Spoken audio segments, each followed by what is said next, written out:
7 signs that predict how long you'll live after 70, scientifically proven. The elderly, old age. The secret clock ticking inside every senior. How long will you really live after 70? There comes a time in life when every year feels like a gift, not just another number added to your birthday cake, but a moment to reflect, to cherish, and sometimes to wonder. If you're over 70 or getting close to that milestone, you've likely asked yourself this question at least once.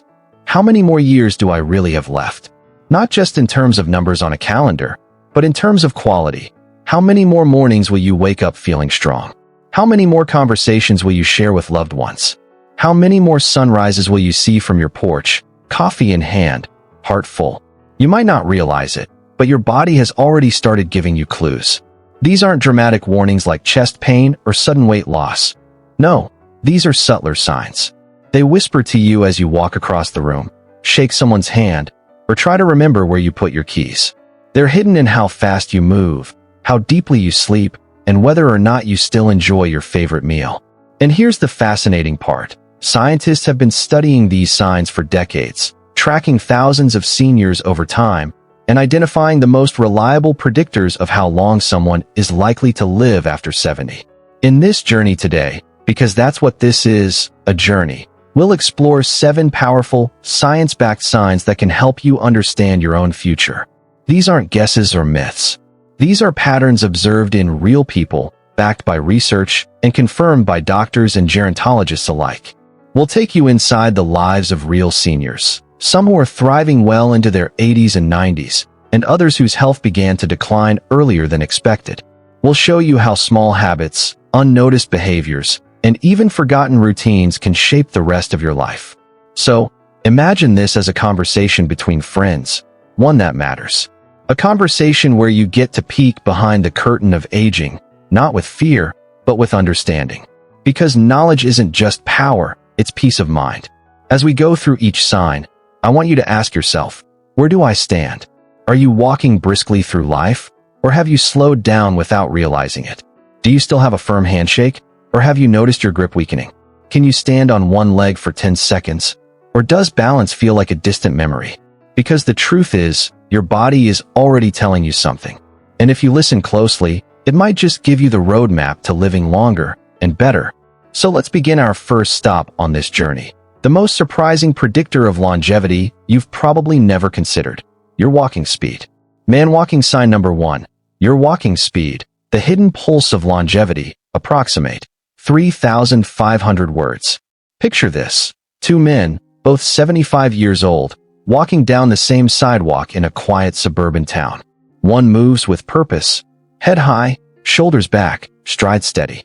He waves to neighbors, crosses the street confidently, and climbs the steps to his porch without breaking a sweat. The other man walks slower. His gait is uneven. He pauses often, catching his breath, holding onto railings for support. He avoids stairs if he can. He doesn't wave much anymore, not because he's unfriendly, but because he's tired. To the casual observer, they're both just old. But to a doctor trained in aging patterns, those differences tell a story of strength, resilience, and yes, even survival. Because here's the secret that most people don't know. How fast you walk after 70 may be one of the best indicators of how long you'll live. That's right. Your pace says more about your future than your blood pressure, cholesterol levels, or even family history. Test tube what science says about walking speed and longevity. A landmark study published in the Journal of the American Medical Association, JAMA, followed over 34,000 adults aged 65 and older for nearly a decade. Researchers measured their walking speed during routine checkups and then tracked how long each person lived afterward. What did they find? People who walked at a brisk pace, around 3 feet per second or faster, were significantly more likely to live past 85 than those who walked slowly, less than 2 feet per second. In fact, walking speed was a stronger predictor of mortality than most traditional medical tests. Why? Because walking involves everything: muscles, joints, nerves, heart, lungs, and even the brain. If any one of these systems starts to fail, your pace slows down. And when your pace slows down, it's often the first sign that your body is beginning to shut down. Think of walking as a stress test for your entire body. When you walk, You're using hundreds of muscles, coordinating balance, regulating blood flow, and sending signals from your brain to your feet. It's a symphony of movement, and when the music starts to falter, it's time to pay attention. Man Curly Hair, meet Joe and Frank, a tale of two walkers. Let's bring this to life with two fictional but realistic characters, Joe and Frank. Joe is 75. Every morning, rain or shine, he laces up his sneakers and heads out for a 30-minute walk. He walks fast enough that he could hold a conversation, but not so fast that he gets out of breath. He passes by the local park, nods at the barista at the corner cafe, and returns home feeling energized. Frank is also 75. 10 years ago, he used to walk just as far as Joe. But lately, he's been cutting his walk short. He finds himself pausing more often, leaning on walls, and taking the elevator instead of the stairs. He tells himself it's just part of getting older, but deep down, he knows something's changed. Over time, Joe stays active, independent, and engaged. He keeps driving, gardening, and spending time with his grandchildren. Frank, meanwhile, begins to withdraw. He stops going to church. He skips social events. He starts needing help with simple tasks. 5 years later, Joe is still walking every day, now at 80. Frank, sadly, is gone. Was it inevitable? Or could something have changed the outcome? Light bulb, the good news. Walking speed can be improved. Here's the encouraging part. Unlike genetics or family history, walking speed is something you can control and improve. It doesn't mean you need to run a marathon. It means making small, consistent changes. Taking daily walks. Doing light leg exercises. Using a cane or walker if needed. Staying active, even if it's just for 5 minutes a day. Physical therapists often refer to walking as the fifth vital sign, along with temperature, heart rate, breathing rate, and blood pressure. And just like those other signs, walking speed can be monitored, managed, and improved. Brain, what slowed walking can reveal about your brain. Did you know that walking speed is also linked to cognitive health? A recent study from the University of Pittsburgh found that seniors who walked slowly were more likely to experience memory loss, confusion, and even early signs of dementia. Why? Because walking requires coordination between the brain and body.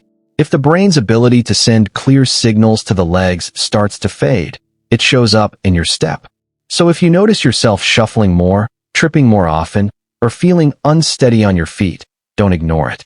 These could be early signs of neurological decline. Flexed biceps strength training for seniors. A simple way to improve gait. One of the easiest ways to maintain or improve walking speed is through strength training.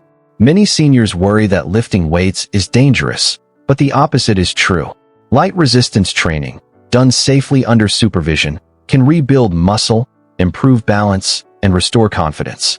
Try these beginner-friendly exercises.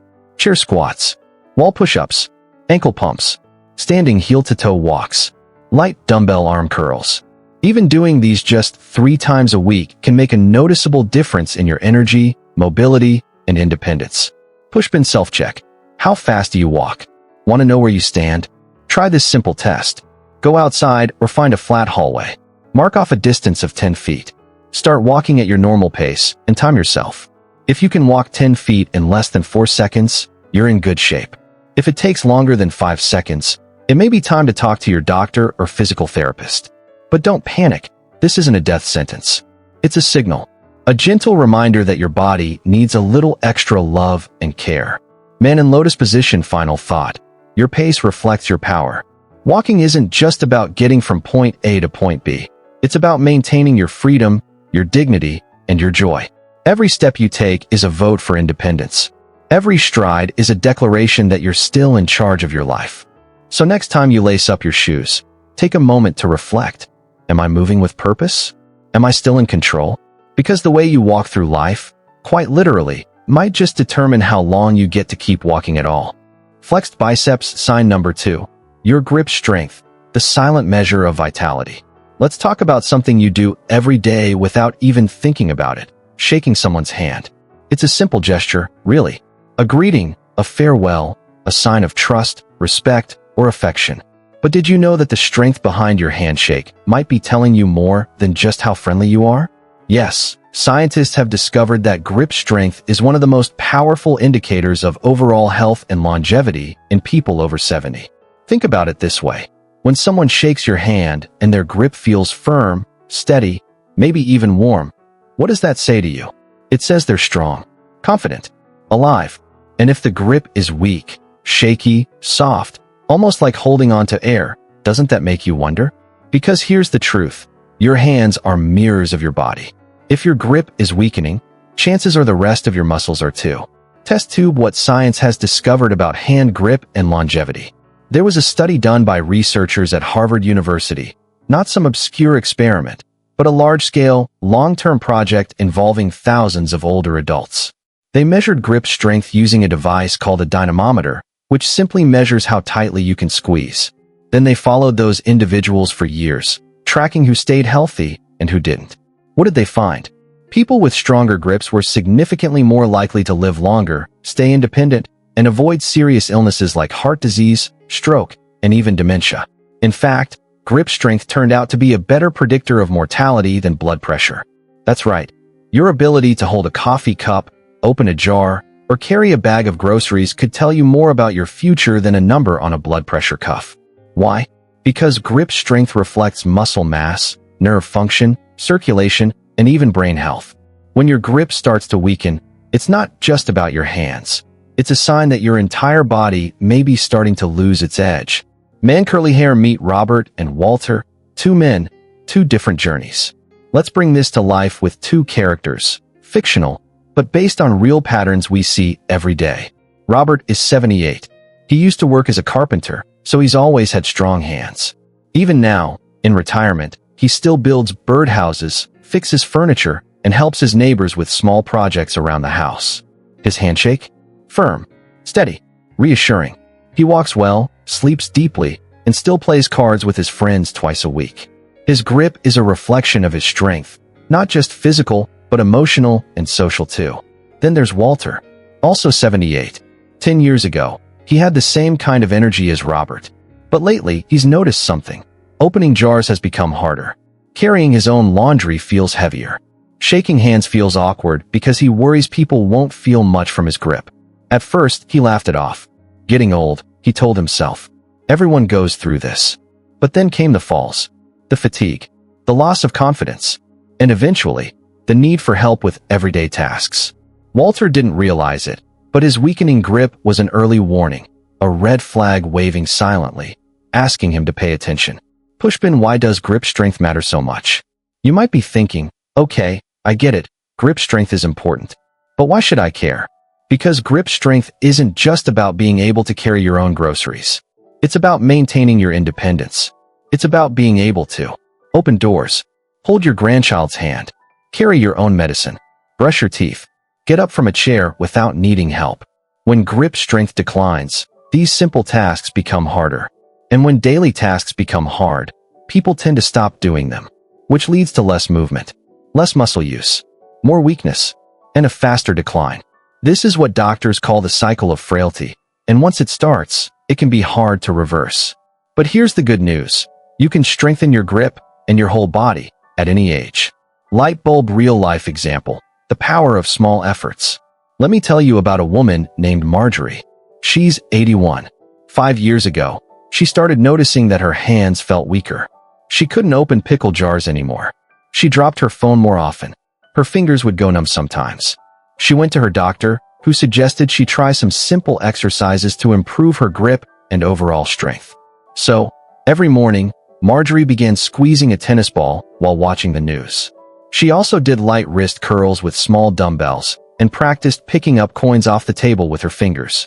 Within 6 months, she noticed a change. Not just in her hands, but in her energy, her balance, and even her mood. She started walking again, cooking her own meals, laughing more, feeling stronger. Marjorie's story proves something very important. It's never too late to rebuild strength. How grip strength is connected to brain health. Here's another fascinating point. Grip strength isn't just about muscles. It's also linked to brain function. A study published in The Lancet found that older adults with weaker grip strength performed worse on memory tests and were more likely to develop cognitive decline later on. Why? Because grip strength requires coordination between your brain and your muscles.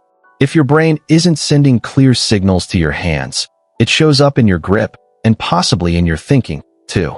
So if you've noticed yourself dropping things more often, struggling to hold on to objects, or feeling like your hands are slower to respond, don't ignore it. These could be early signs of neurological changes. Flexed biceps, simple exercises to improve your grip strength. You don't need fancy equipment or a gym membership to start improving your grip today. Try these beginner-friendly exercises. 1. Squeeze a tennis ball. Hold a tennis ball in one hand and squeeze it as hard as you comfortably can. Hold for a few seconds, then release. Repeat 10 times per hand, twice a day. 2. Use a stress ball or grip strengthener. These are widely available and perfect for seniors. Squeeze and release slowly, focusing on engaging your fingers and palm. 3. Pick up coins or clothespins. Place a handful of coins or clothespins on a table. Pick them up one by one using your thumb and each finger. This improves fine motor control and dexterity. 4. Light wrist curls. Use a soup can or light dumbbell. Sit with your forearm resting on your knee, palm facing up. Slowly curl your wrist upward, then lower. Do 10 reps per arm. 5. Grip while walking.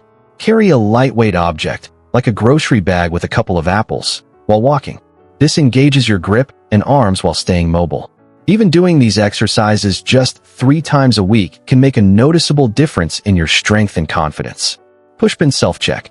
How strong is your grip today? Want to test your grip strength right now? All you need is a kitchen scale and a small object like a book or water bottle. Place the object on the scale. Try to lift it using only your fingertips, no palms. If you can lift it easily and hold it for a few seconds, you're in good shape. If you struggle or can't hold it at all, it might be time to start building strength. Remember, this isn't about passing or failing. It's about awareness. Once you know where you stand, you can take action. Man in lotus position. Final thought. Your hands are your tools for living fully. Your hands are more than just parts of your body. They're tools for living fully. They allow you to hug your loved ones, prepare your favorite meal, write a letter, play piano, or plant flowers. When your grip is strong, you feel capable, independent, in control. And when your grip weakens, it's not just your hands that suffer, it's your freedom. So ask yourself today, am I still able to hold on, literally and figuratively, to the things that matter most? Because the strength in your hands today might just determine how long you get to enjoy the little joys of life tomorrow.